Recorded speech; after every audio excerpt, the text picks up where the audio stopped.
En la HJUT 106.9, Cartografías Editoriales.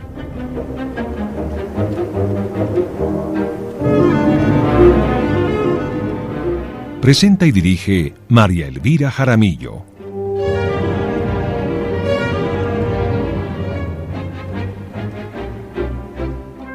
Una presentación de Siglo del Hombre Editores.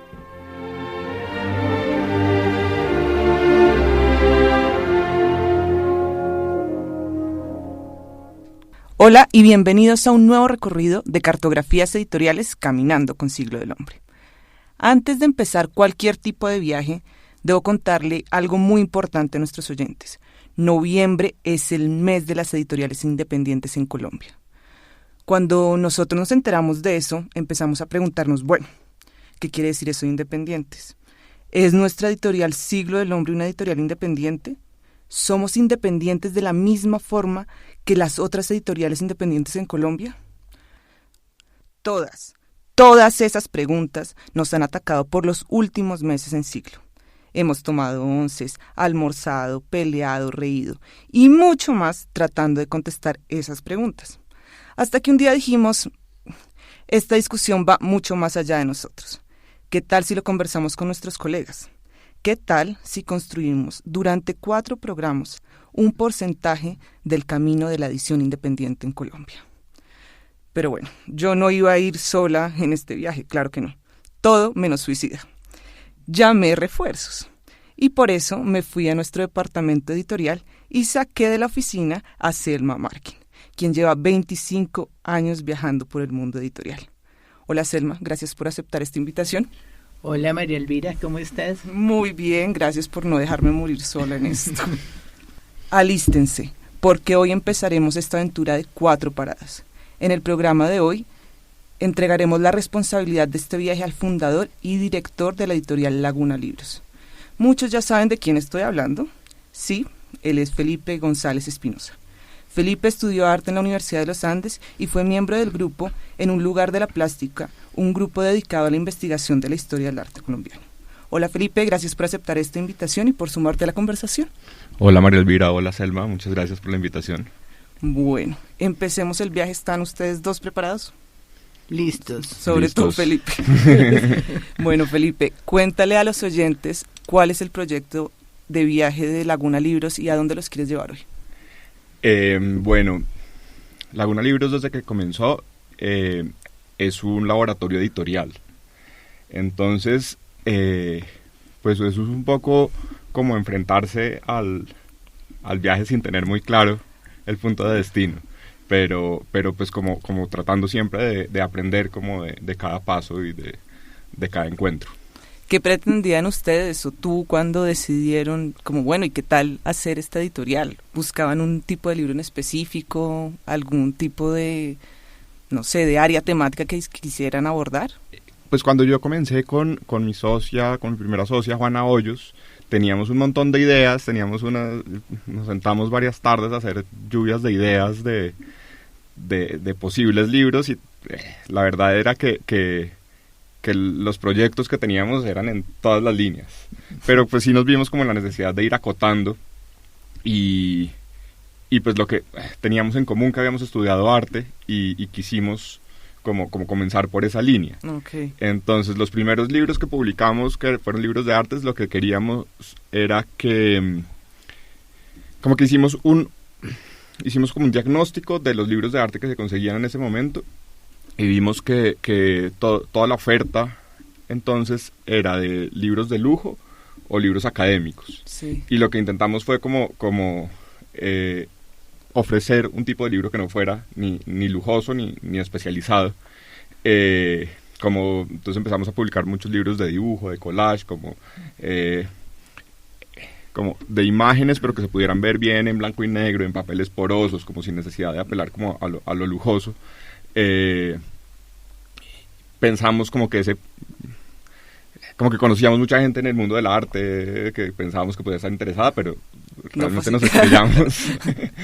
¿Se podían clasificar como libros de arte en rústica? Era como la idea de ustedes, con diseño, pero no de tapa dura, o todos ¿Cómo era el proyecto? Esa era como la idea. Pues por ahí exploramos mucho en formatos, en materiales, por ahí algunos lo hicimos en tapa dura, pero era como en un formato muy pequeño. ¿Qué tirajes?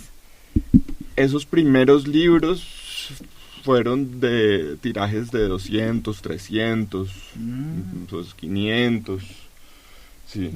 ¿Y fue fracaso o no fue fracaso? Pues fue mucho más lento de lo que pensamos. Okay. Hoy en día casi todos esos libros están agotados y descatalogados, pero digamos que en el momento, sí, pues esos primeros años tuvimos que buscar como otras opciones de financiación, claro, de hacer servicios editoriales, sí. ¿Y cómo crees que ha cambiado entonces el catálogo y por qué ha dado esa vuelta para la narrativa? Pues digamos que el catálogo efectivamente ha cambiado radicalmente, pero siempre conservando como esa semilla de esa intención inicial de aproximarnos como al mundo de la edición, con la expectativa de aprender y de buscar siempre como nuevos caminos. Entonces, creo que desde el comienzo estuvo como esa idea de abrir una línea narrativa, pero lo habíamos dejado para después. Y fue como cuando sí, esa primera socia y otra socia que tuve después se retiraron, que yo ahí fui tomando la decisión de cerrar la línea de servicios editoriales y de dedicarle todo el esfuerzo al sello editorial y abrir la línea de narrativa. ¿Ustedes nacen en qué año? 2007. ¿Y hacen el cambio a narrativa en qué? Nuestros primeros libros de narrativa los publicamos en el 2011. Oh, 4 años duraron con arte. Sí. Súper. Sobreviviente.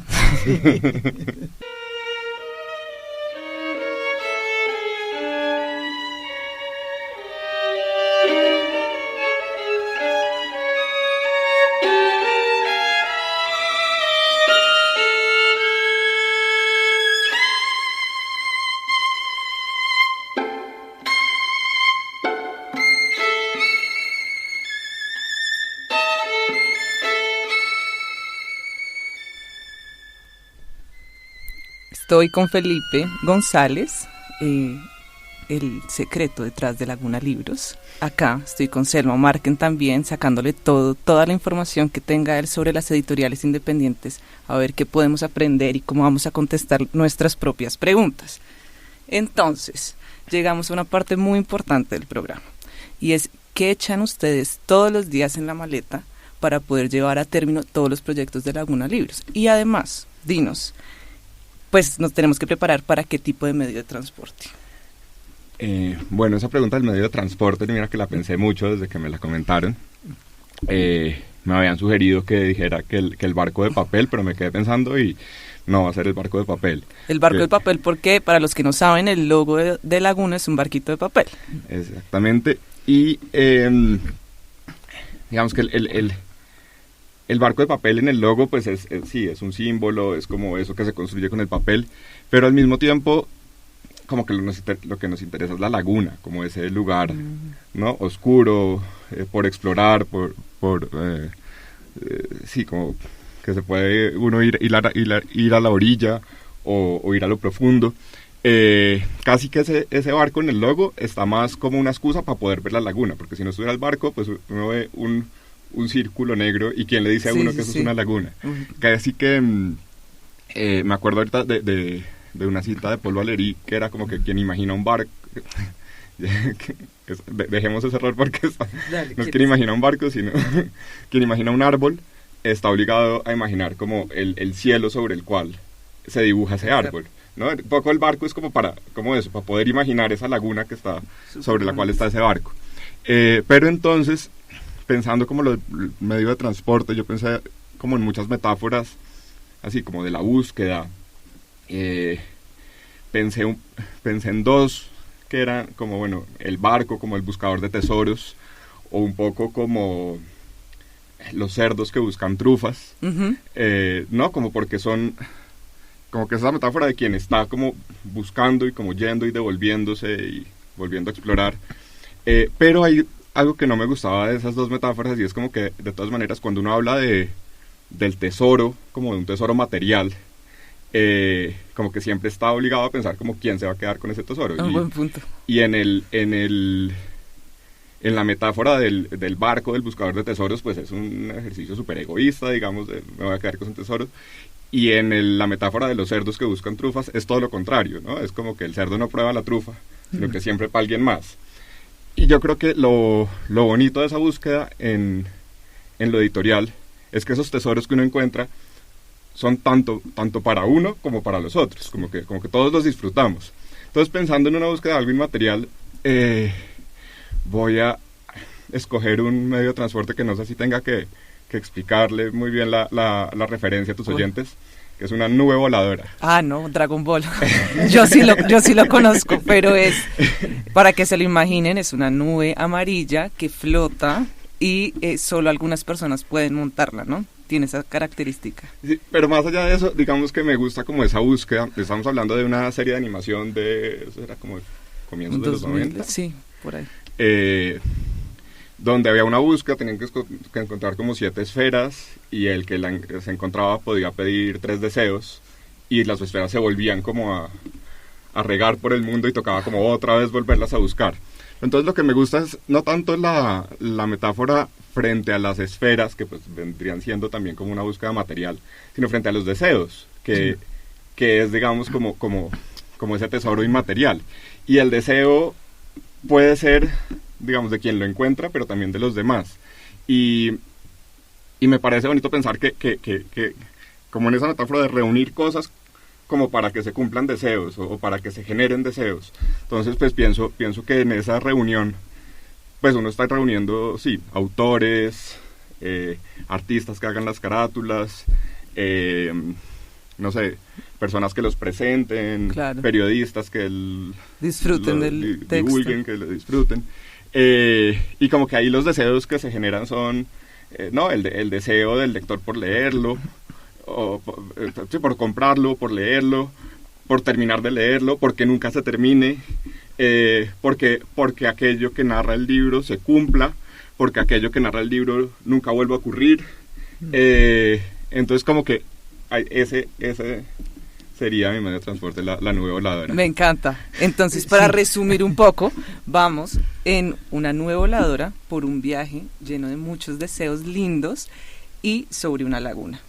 Nos has dado algunas pistas de que han echado ustedes en la maleta, como autores, manuscritos, algunos periodistas interesados en la divulgación, los artistas que son los quienes hacen las portadas, pero pues, ¿qué más nos puedes contar o qué más les quieres preguntar? A ver si nos podemos copiar, Selma, de algo de esa maleta. No, pues es que me parece increíble cómo ponen la imagen de un editor en una nube amarilla. Es que ese es el editor, el que está buscando siempre para sí, pero más que todo para los otros, porque el editor siempre piensa en sus lectores, en qué libro, a quién le va a llegar, quién se lo va a leer, cómo le gusta recibirlo. Entonces, pues la metáfora me parece divina, impresionante. Bueno, y Felipe, para que nos pongamos un poquito más serios acá en lo de la edición independiente, ¿crees que eso que has echado en la maleta es exclusivo de una editorial independiente? Pues mira que esa pregunta por lo independiente en la edición es difícil, difícil de precisar, porque también es algo como muy inmaterial, como que es algo que a mí me gusta.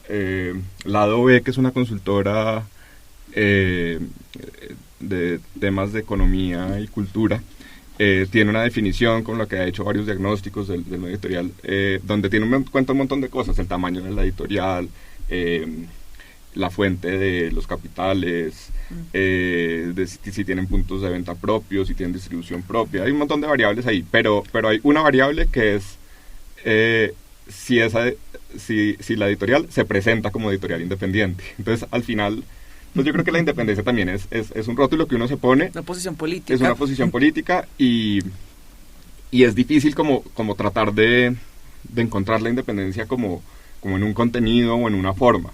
Yo pongo un ejemplo que es, nosotros tenemos un libro que creo que tarde o temprano íbamos a hablar de él, sí, que es Memoria por correspondencia de Emma Reyes. Ese libro lo hemos vendido derechos a 20 países diferentes y, por ejemplo, en inglés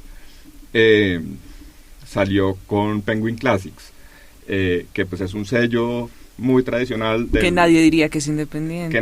Que no es independiente, pues es como la editorial multinacional más grande del mundo prácticamente. Entonces uno dice, bueno, si uno dice que la independencia está en los contenidos, pues ese libro está en nuestro sello independiente y está en este sello que es el más grande, pues la editorial más grande del mundo.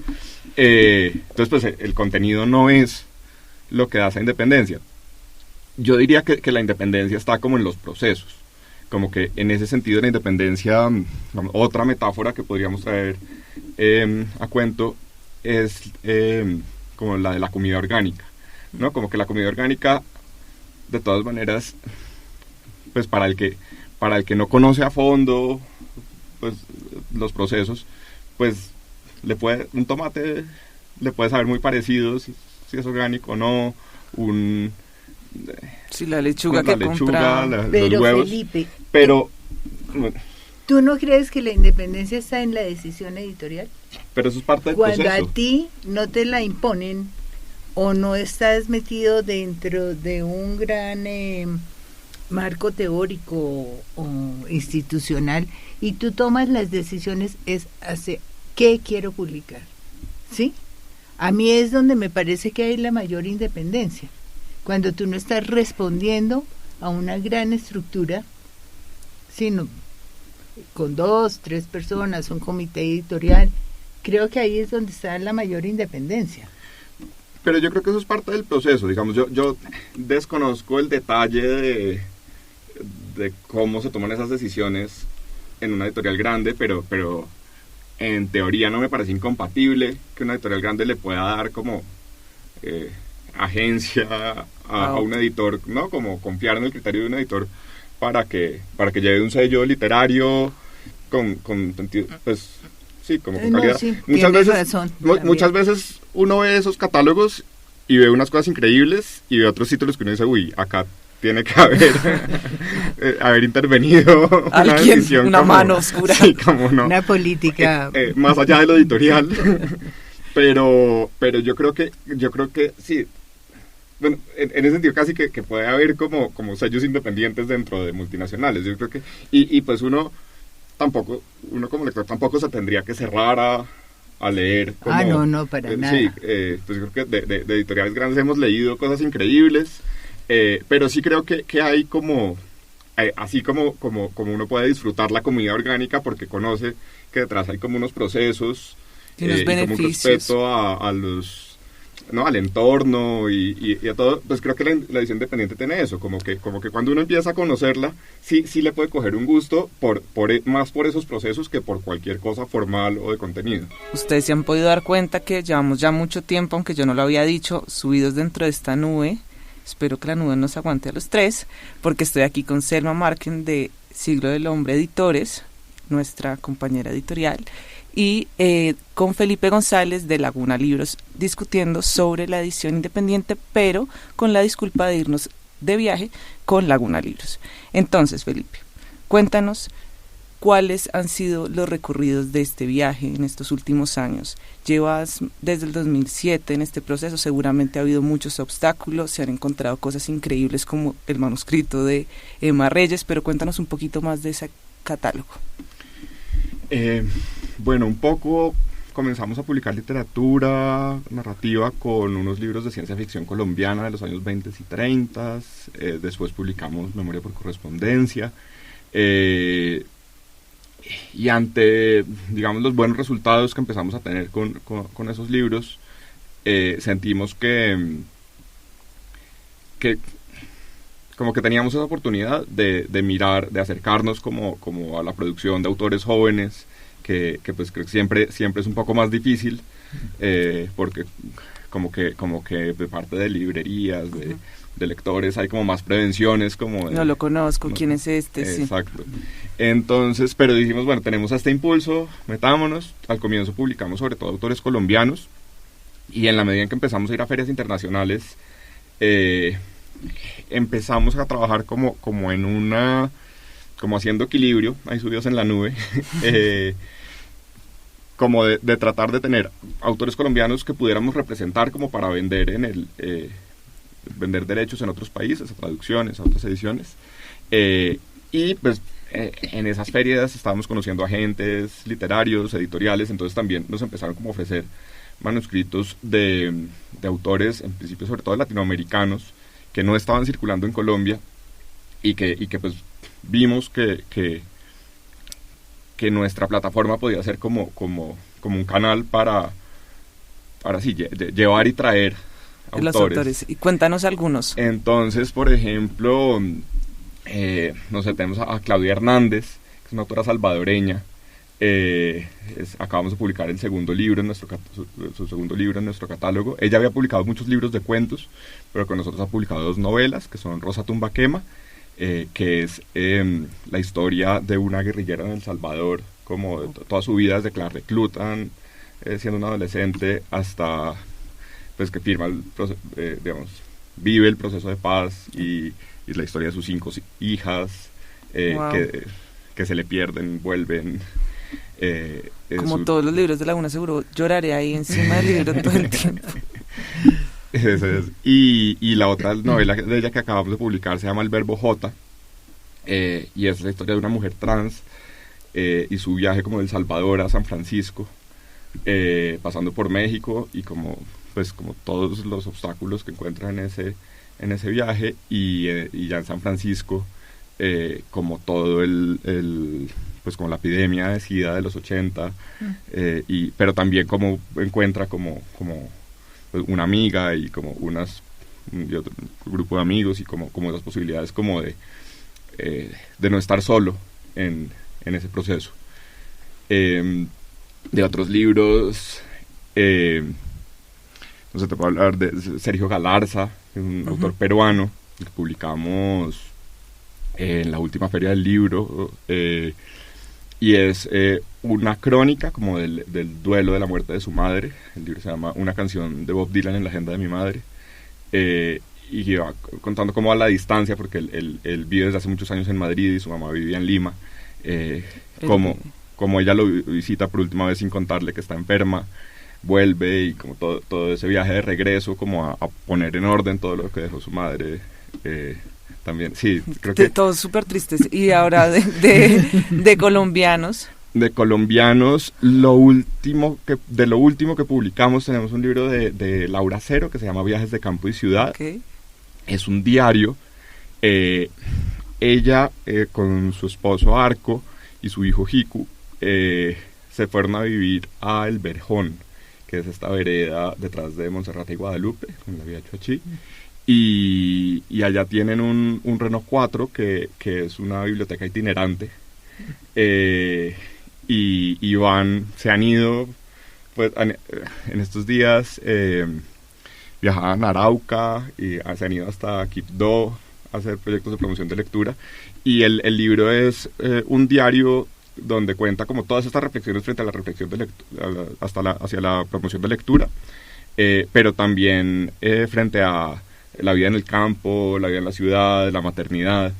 Qué lindo. Buenísimo. Buenísimo. Ya sabes, Selma, que ir a buscarlo. Aprovecho para decir que, digamos, llegando a las recomendaciones de viaje, que Laguna es distribuido por nuestros amigos de La Diligencia. Eso quiere decir que donde esté La Diligencia van a estar los libros de Laguna, casi en todas las librerías del país, en las ferias, ahorita en Cali seguramente. Selma, no sé si quieras decir algo antes de que nos despidamos, que nos vamos a llevar de Felipe. Yo ya metí lo de los procesos para que lo discutamos después. Una cosa que yo destaco del Fondo Editorial de Laguna es el diseño. Tienen un diseño lindo, los libros, las carátulas, pues se ve que es un artista que está detrás. Es algo que quería resaltar para los oyentes sobre todo. Felipe, muchas gracias por acompañarnos. Creo que podríamos seguir hablando toda la mañana, entonces creo que te volveremos a invitar. Entonces, pues de verdad, muchas gracias por este viaje en nube. No, muchas gracias a ustedes, qué rico. Pues desde siglos siempre hemos admirado muchísimo el trabajo de Laguna, porque es un sello sólido y muy, muy fuerte. Queridos oyentes, les recuerdo que nos pueden encontrar prácticamente en todas las plataformas de podcast, o en nuestra página libreriasiglo.com. Los esperamos en nuestra segunda parte de este viaje lleno de interrogantes por el mundo independiente editorial colombiano. Nos vemos en un próximo viaje, en un nuevo programa.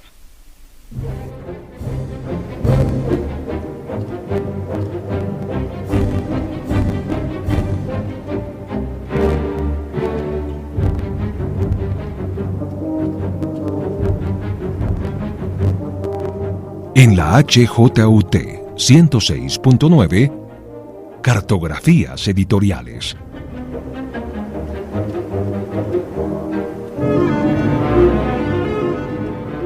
Presenta y dirige María Elvira Jaramillo.